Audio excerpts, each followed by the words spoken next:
معبود برحق ہے کہ اس کے سوا کوئی عبادت کے لائق نہیں، زندہ ہے، سب کو تھامنے والا، اسے نہ اونگ آتی ہے نہ نیند، جو کچھ آسمانوں میں اور جو کچھ زمین میں ہے سب اسی کا ہے۔ کون ہے کہ اس کی اجازت کے بغیر اس سے کسی کی سفارش کر سکے؟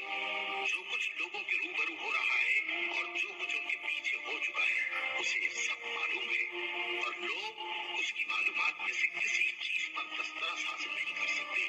ہاں، جس قدر وہ چاہتا ہے اسی قدر معلوم کرا دیتا ہے۔ اس کی بادشاہی اور علم آسمان اور زمین سب پر حاوی ہے، اور اسے ان کی حفاظت کچھ بھی دشوار نہیں۔ وہ بڑا عالی رتبہ ہے، جلیل القدر ہے۔